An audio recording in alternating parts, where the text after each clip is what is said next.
Welcome to part 2 of this conversation. We are proceeding with our talk with Dr.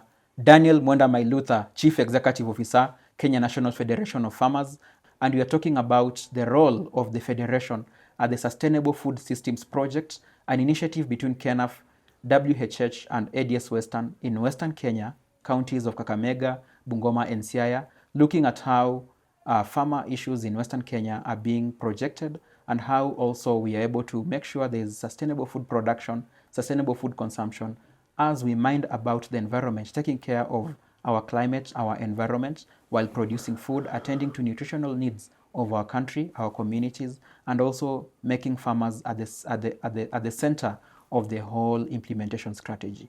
Karibu for the second part, Dr. Daniel Mwenda Mailutha. Thank you, Rick. It's a pleasure being here. Thank you. We continue the conversation. We have seen various efforts to make sure that your farmers are making, and you have spoken about it, your farmers are making farming not just a volunteer kind of activity, but a source of livelihood, a profession for themselves, and a real job for themselves. So how are you helping farmers to embrace value addition in the various value chains through the Sustainable Food Systems Project? Yeah, sure. Of course, at the end of the day, farmers need to have more money in their pockets because unless a farmer sees that economic imperative, it becomes difficult, no matter what knowledge you give them or what you tell them. Yeah. Farmers need more money in their pockets. And, we at KENAFF actually believe we shall only transform this country, the economics, the socios of this country, socioeconomic transformation that is, when the farmers of this country are transformed. Yes, that is the only way to do because it. Because agriculture is still one of the major contributors to our gross domestic product. Yeah. Exactly, Okay. yeah. So transform the lives of farmers, the lives and livelihoods of farmers in this country, and you basically transform the country. The bottom-up economic transformation agenda really, for it to succeed, farmers have to succeed. Yeah. So through this Sustainable Food Systems project, we've trained farmers, or like I said at the beginning, all we do is really train farmers on how to enhance their voices in policy making, how to understand the issues and how to present them so that the right policies are made, the right laws are made to enhance their enterprises, and that way they have more money in their pockets. But we also talk about value addition because you look at a value chain like dairy or African leafy vegetables, which is a very strong value chain in Western Kenya. How do you, or could be fruits, how do you add value? It could be through something as basic as drying. It could be something as basic as, bring together your produce so that you can approach the market as a cooperative or as a group or as a producers alliance. We've trained farmers on cooperative building because at KENAFF we believe that farmers will become really empowered if they belong to cooperatives. Yeah. If you're just, on your own, yeah, you can't do much. Mm-hmm. So this is something we've really done quite a bit over the past 3 years, is really getting farmers to understand the essence of belonging to cooperatives, because that way you are able to not only engage with the government, because you're many, you are organized, you are voice that is organized, but you're also able to engage with the market. We've also told, let farmers understand the workings of the Warehouse Receipt System Council. This is a new government body that is promoting warehouse receipts, where farmers can take, let's say, their maize or their beans, potatoes, milk, whatever, to a warehouse. Of course, now we've started with the council has started with cereals and potatoes, so that during harvest time, if you go to when maize is being harvested, maybe a bag is going for 2,000 shillings, but then 3 months later the bag could be going for 5,000 shillings. So we want farmers to understand that you don't have to sell that bag of maize or beans at that point. You can take it to this warehouse, it is certified, you are given a receipt saying that you have maize stored at this warehouse. That is a receipt the farmer can go and trade, can go and use that receipt to get credit, to continue doing their farming, or to pay school fees for their child, or to do whatever it is. And then the warehouse is responsible for selling that maize to off-takers. It could be Unga or whoever, when the price is better. So far, of course, This is at the preliminary stages. We've not started the warehouse receipt system. Council again, which is a government body, has not started doing things like futures trading, but that is the future really. That is where it is going to. Yeah. But we've made farmers understand that there is also this. You can take your grains to the warehouse, you get a receipt, and with that receipt, you can use it as collateral to get loans and to continue your activities. And then the warehouse will sell your maize when the price is at a higher. When the price is higher, meaning that farmers, of course, make more money. So that agricultural stock that is in the warehouses on storage is as valuable as any other financial instrument out there in the capital markets. Exactly. It can be traded. Exactly. You've spoken about stocks options. And also you've spoken about being able to move produce from production to the markets as one way of value addition, and storage, so that they're waiting for the right time to distribute this produce in the market. I think you are speaking into the issues of economics on matters utility. We are told you can create utility through transforming the form. Maybe if it was a fruit, you make it juice, and therefore you add value, make more money. Or you can also make utility out of a place, moving from where it is not as valuable to a market where it is highly valued. And you've spoken about that. But also time is important. Because maybe you harvest today, but the right time to sell at a premium price is when the rains subside. So that is a form of utility. And also there are many other forms of utility. But I'm glad that you've spoken about that, and that you're helping farmers to add value to their produce so that they can maximize revenue from this form of profession that must be embraced largely even by the new generation. Now, as we wind up our conversation, I want us to embark on the Sustainable Food Systems Project. You have been able to see this project taking shape for 3 years, and you have seen how it has impacted farmers. You have counted a number of success points with the farmers. I'll just want you to highlight, maybe in summary, what are the things that you are really proud of from this project in terms of making farmers' welfare to improve? Sure, Rick. I think maybe I'll point out 4 things. One of them is the tool that we use, the Farmers Advisory and Consultation tool. This basically, I think now, you could say about 6,000 farmers in these 3 counties. 6,000? Yeah. Now know about this tool. That they know how to organize themselves, how to package issues that affect them, how to present them in a petition or in a document, and how to present that document to elected officials. I think that is something I'm very proud of, that I'm proud that ADS, Western, WHH, and KENAFF have been able to achieve. And we look at this as a seed. From this now, a lot more farmers in Western Kenya are going to understand the tool and know how to package, document, present their issues to elected officials, and then also follow up, because there is also the follow-up, which is very important. Like I said, just having a policy or a law done or a document done doesn't mean much, unless, of course, you follow up and ensure that whatever was promised, committed to, has been done.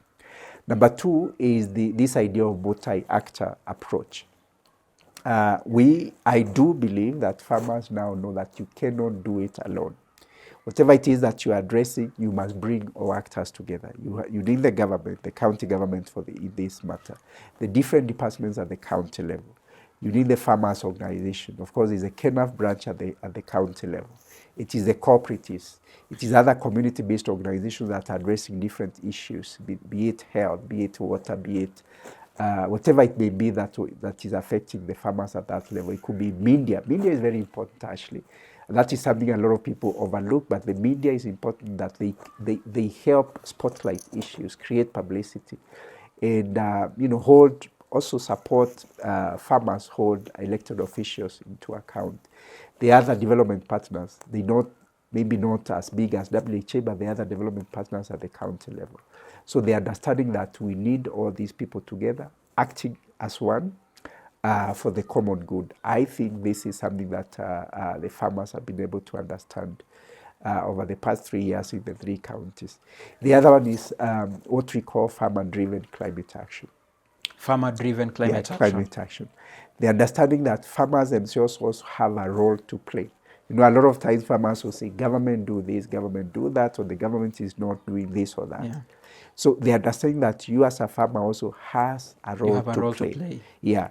It could be maybe taking care of the environment on your farm. It could be enhancing biodiversity at the farm level. It could be, ensuring that you don't cut indigenous trees or you plant more. Yeah. It could be ensuring that you take care of soil health at the farm level.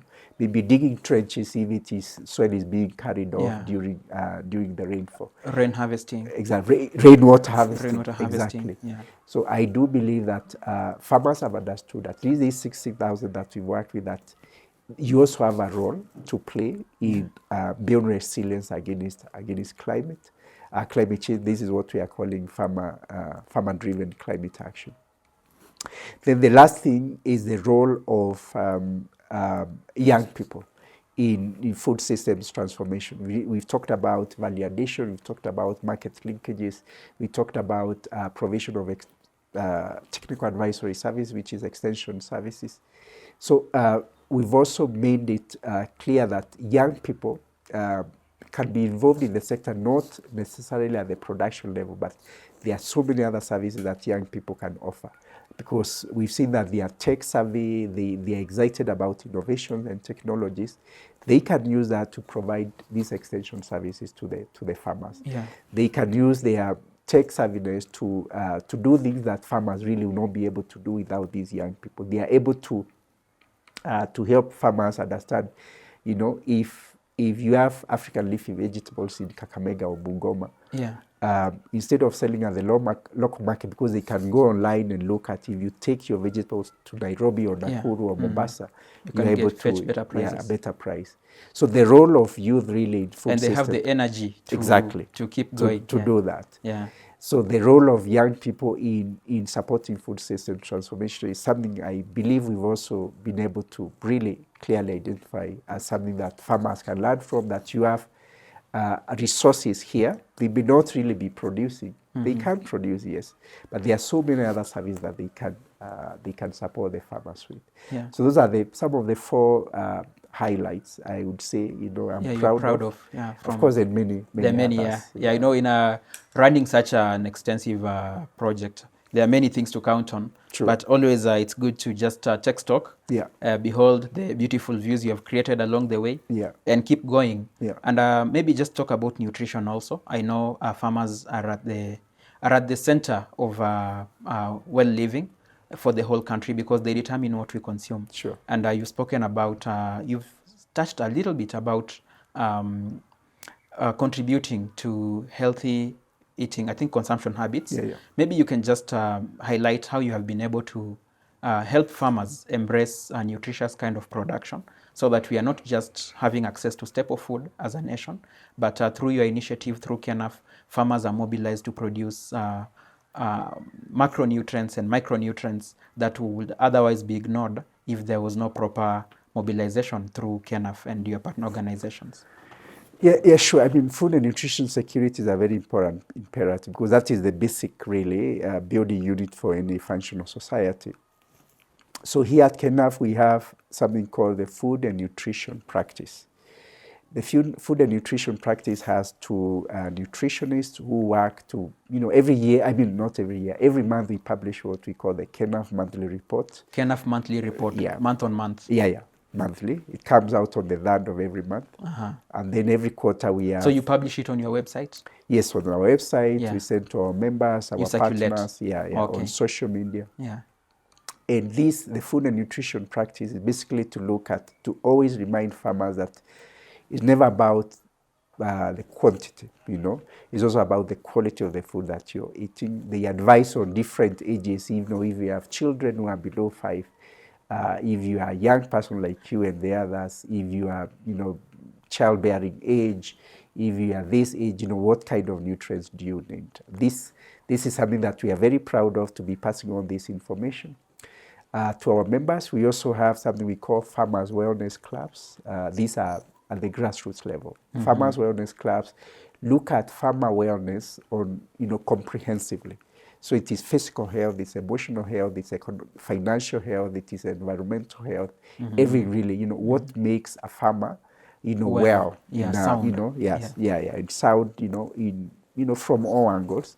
So the farmer wellness class also, nutrition is a big component. We are training farmers on how to, to look at nutrition for different age, age sets, if you will. If it's children, if it's young people, teenagers, childbearing age, young adults, and then what's this? And this is something, of course, we'll continue to develop. Then we are negotiating with Egerton University to start holding what we'll call the Egerton University KENAFF Future of Food Workshop. So basically to start looking at what is the future of food in this country. Of course, there is climate change. Our soils are becoming depleted more and more. We've talked about farmers not getting the advisory services that they need, the constrained budgetary allocations to the agriculture sector, the changing dietary habits, as Kenya becomes more urbanized. Yeah. So what is the future of food? And I think this is a workshop that it will not be like a one-time workshop. It will be something that keeps, goes on. It's a series. Yeah, it's a series that we believe will become an institution and live for long, to look at the issues that affect food and nutrition in this country, and to look at what is the future. And really, to influence dietary habits. Exactly, yeah. Wow, thank you for that, Dr. And finally, as we close, I also want you to just, when you are playing a role in advocacy, your hands will always want more. That's what we have seen, at least with the people who play a role in representation. You can get so much, have so much to thank God for, have so much to be proud of, but always there is more, because the nature of human beings is to want more. So as the project comes to an end, what recommendations are you taking forward in terms of policies, areas that still need to be addressed, especially in terms of market linkages for your farmers, and also capacity building, especially on areas of nutrition, so that, because we still have malnutrition in this country in quite high levels. So what recommendations are you taking forward to help your farmers better access markets, and also to better help the population to have sound nutrition? Thank you, Rick. So maybe let me just address three things. One is that we can capitalize the knowledge generated through this food systems transformation project with our partners ADS Western and WHH, and look at how do we strengthen the governance of food systems transformation. Governance not just at the national level, but particularly at the local level. Yeah. Because food systems begins that is really, food systems governance at local level. Exactly. Governance of food systems actually begins at the household level. At the household level. Yes. I have a duty in my house. Yes. Okay. To ensure that your household is well fed, and fed good and nutritious food. Yeah, safe food. Yeah, exactly, safe food. So that, of course, now moves to the community level. But now when I say the local level, I particularly mean the county level. So how do we maybe strengthen this so that the counties understand that they cannot, provide, they cannot on their own ensure that the county, let's say, take a county like Kakamega or Bungoma or Siaya, the county government on its own cannot guarantee food system transformation. They need other people. They need the farmer organization, they need the market, they need development partners like WHH and others. So I think this is... agro dealers. Agro dealers, these are very important players. Yeah. We've talked about Seed Trade Association, Fertilizer Association of Kenya, OFMAC, the Organic Fertilizer Producers Association. All these are needed if we are going to realize the objectives of food system transformation at the county level. That is one. Number two is to understand that we can talk about many things, but unless farmers are earning, have more money in their pockets, then it is all moot. So it is important that we look at how do we strengthen market systems? How do we build market structures that empower the farmer, the producer, not just the broker? And you do this by ensuring that the infrastructure is there. If it is roads, there are roads for farmers to take their produce from the farm to to the market. By roads, we don't mean, they have to be tarmacked and everything. They just need to be motorable so that at any time of the year, whether it's raining or not, farmers are able to move their produce from the farm to the market. We need internet connectivity. Like we have said, young people can do a lot. We don't want every young person in this country in Nairobi or Nakuru or Mombasa. We also want young people to remain in their areas and grow their areas. Because even when you go to the West, these so-called developed countries, all young people are not in their developed cities. They also remain where they grew up and help the local economies grow. So we need internet connectivity because now you can also sell your produce. You don't have to go to a physical market. You can, if you have good connectivity, maybe you have a young person to teach you a bit on ICTs, you can sell your produce from the comfort of your home. So when I mean infrastructure, I mean roads. It could be post-harvest handling technology, like refrigeration, exactly, and drying, cold storage facilities, drying. Do we have these dryers for maize or other pulses? So that is all infrastructure. So that is and that will enhance the price that the farmers earn from their enterprise. I mean, from their produce. Farmers understanding a lot more about the warehouse receipt system council, because this is coming to really empower the farmer in the market. So that's another thing.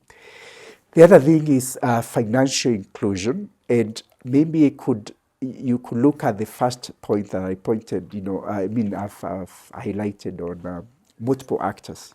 A lot of times, credit institutions, banks will say that farmers are not known because they don't have histories. So I can say that, of course, Sauti ya Mkulima is a national thing that KENAFF is doing with MasterCard Corporation, but using this Sauti ya Mkulima, the farmer's history is known.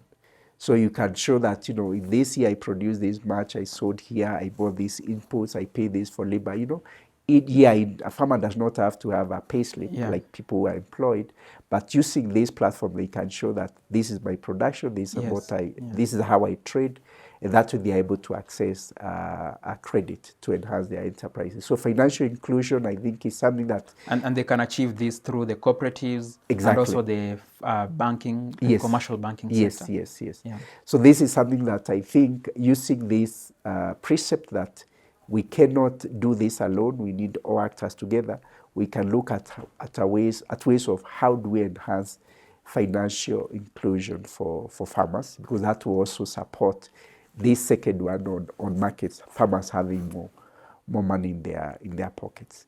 Then I think the other one is farmer-driven climate action. Farmer-driven climate action. Yeah. The climate is changing for sure, and it's not going back. Maybe it will get worse and worse. So we need to challenge ourselves. We need to look at a lot more ways of encouraging farmers to also contribute to building resilience, at the farm level, because there's a lot farmers can do, so that we are not only blaming the government or other actors without realizing that you also have a role to play. And maybe connecting to this, and this is something we looked at in this project, is climate finance. Also looking for ways, again, using that multi-actor approach to ensure that a lot more of climate financing goes to farmers. Because right now it's like 0.0001%. It is only 0.001% that goes to farmers of all credits that is available. Carbon climate finance. Oh, climate finance. Yes. Okay. Very, very little goes to farmers. Actually, farmers should have the bigger portion. Yes, because they are the ones who are taking care of the ecosystem. They are doing so much for the ecosystem. I think it's a topic we picked in this project. There are a lot of opportunities to continue talking about how do we use this multi-actor approach to ensure that farmers can demand more of this climate finance, because the money is there. I mean, there's a carbon market in Nairobi, but you ask farmers around this country, no one knows about it, and I mean, even we at KENAFF, so there's need to pronounce ourselves more, and to make farmers aware of these opportunities. Yes, exactly. And organize themselves to demand more, because they are doing a lot for the environment. So you are doing the lobby work also for these institutions to come closer to the farmers. Exactly. Okay. Yeah. Thank you so much, Daktari Daniel Mwenda Mailutha, for joining an executive review with the Kenya National Federation of Farmers. We've had a conversation about various issues facing farmers and how Daktari and his organization are helping to sort out these challenges. We've looked at the case study of sustainable food systems in Western Kenya. That's a project that has been implemented in collaboration with the Welt Hunger Hilfe, that is WHH, and Anglican Development Services, Western Kenya, and with the collaboration here with Kenya National Farmers Federation. We have looked at a number of issues, advocacy that needs to be done so that the voices of farmers are brought on the table where decisions are being made at the national and county levels. We have looked at issues like access to finance and credit inclusion, that is fintech and financial fin access. We also have looked at a number of issues facing farmers, including pests and control and climate issues and what roles farmers can play in that, including soil health and managing climate issues that we are living at a time when there's a lot of climate change. We have also been able to look at why farmers should also come on board with their children so that we have the younger generation embracing farming. We have looked at initiatives that are being brought forth by KENAFF just to make sure that food production is attractive to the younger generation through Sauti ya Mkulima technology that makes it possible for farmers to trade, to access markets, to get information, to get linkages, and also to bring their voices forth. We have also looked at a whole of system approach whereby all stakeholders are brought on board through alliances to make sure that there is synergy in making sure farming and agriculture and food production is well attended to in this country so that we have it sustainably contributing to our gross domestic product. Daktari has also taken us through the structure of KENAFF in various stakeholders, how they collaborate, and also with the various levels of government and the role they play with the various county executive committees and also the organization at the grassroots, at the wards. And what we just want to encourage our viewers is to take this conversation to the grassroots. Make sure that if you're a farmer, you join a body that can help you get your voice projected. And also we want to make sure that we are addressing the challenges that face us. For the many gains that you've gotten, like having frameworks to control counterfeit and high cost of inputs, we want to just continue putting pressure on the various organizations that are in charge. As media, we are also going to help you get to know what's happening from such initiatives and how you can also play a role. Dr. Daniel Mwenda Mailutha, thank you for making time. Thank you, Rick. Thank you so much.